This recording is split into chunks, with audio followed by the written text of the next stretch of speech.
Or Hey there, listeners, and welcome to another surprise update of Gay A podcast. It's Steve here with a longtime friend and listener and guest, Phil. Welcome back, Phil. Hey, Steve, thanks for having me back.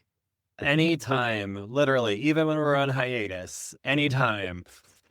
Yeah, yeah, yeah. You're here with some surprise, exciting updates for Here Queer Sober, the big roundup next month in New York City, correct? Yeah, totally. For the listeners that are not quite fully aware of it, there's the Facebook group Here Queer Sober.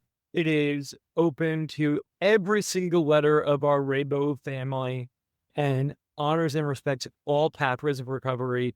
And we are hosting our first roundup in about 5 weeks in New York City at the Marriott Marquis. And just before you and I started chatting earlier this evening, we are like 9 registrants away from our goal. So that's why I was like, I need to get Steve to do an update because we want the word to get out. Because yes, there's our goal, but we still have some wiggle room, and we want the community to know we are here to celebrate recovery within the queer community.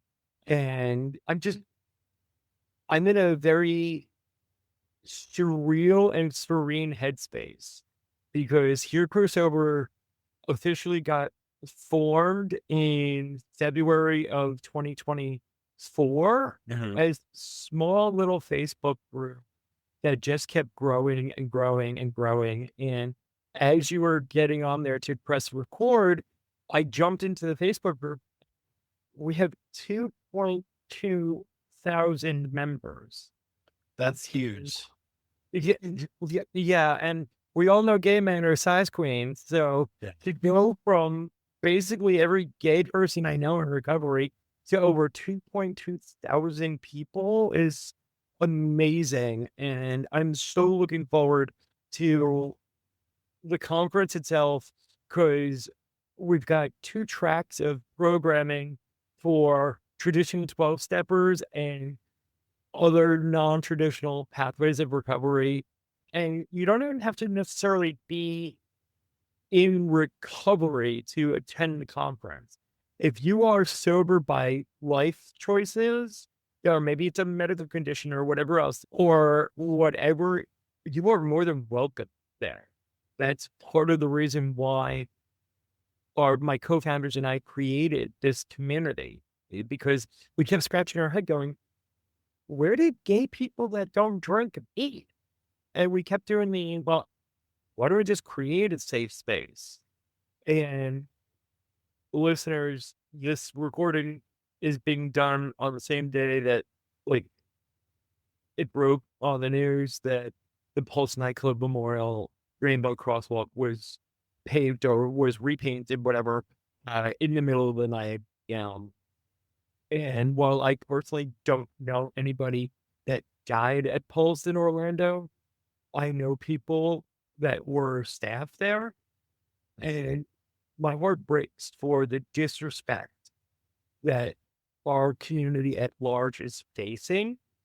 And that's just one more reason why I'm so looking forward to going home to New York City in, like I said, about 5 weeks. If any of the listeners have questions or want to get connected, they can find the Facebook group or they can email me, Philip, PHILIP, at herequeersober.org.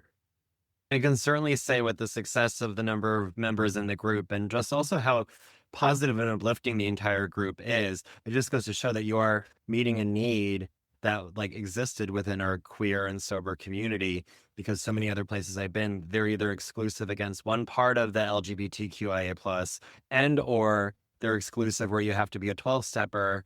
And if you show up and you don't open with the serenity prayer and all the words, you're looked at like you're an alien. And so I learned through doing this podcast for over 250 episodes that like I've met so many people that have found other roads to recovery that are just as valid and they're having just as much of an amazing experience living sober. And I've gotten to know so many people that like I feel like a lot of the keynote speakers I have had on the show before, like JCK Clark. And Yep. so, I'm going to be there with you in spirit with all the changes that I talked about in my last update episode. I'm not going to be able to make it there myself this year, but I'm so grateful that you created this group and that it exists and that I want it to be as successful as possible. I hope you blow past that 9 more registrants goal and exceed it, because it just goes to show that we can keep on going, even in the face of adversity, and having certain areas, especially like being from Florida, knowing that I'm actively trying to be erased from existence to show that we are here and like we're not going anywhere and that we can still be successful while being our authentic selves. Exactly, Steve. Yeah, yeah. Well, like you said, you're there in spirit with us. And don't get it twisted. I got your phone number. I will FaceTime and with Exactly. And if it's super duper successful, then you could do it again next year. And then I can definitely make it next year with proper timing and without my life turning upside down. yeah, and I've got a couple of other ideas for 2026, 2027, 2028. Where I will tell to my dear friend Steve as soon as he presses stop on the recording. Okay, for sure. Well, in the meantime, we'll focus on your first one, Exactly. 2025. This episode will be launching on Friday, August 22nd. So you'll still have plenty of time to register. I'll make sure to include all that in my show notes, as well as the Facebook group, because even if you can't attend the conference, there's a safe space where everyone is valued and appreciated and respected. And you're not going to get shady comments if you post that you're having a bad day from just people saying, go to a meeting. Like, there'll Yep. actually be emotional support and a safe space where all roads to recovery are celebrated. Thanks, Steve. Thank you, Phil. Thanks for the update. We'll check in soon. Bye. And thank you, listeners, by the way. Let me redo that. And thank you, listeners, for tuning in to another episode of Gay A. Find all that information in the show notes and stay tuned for more content coming soon.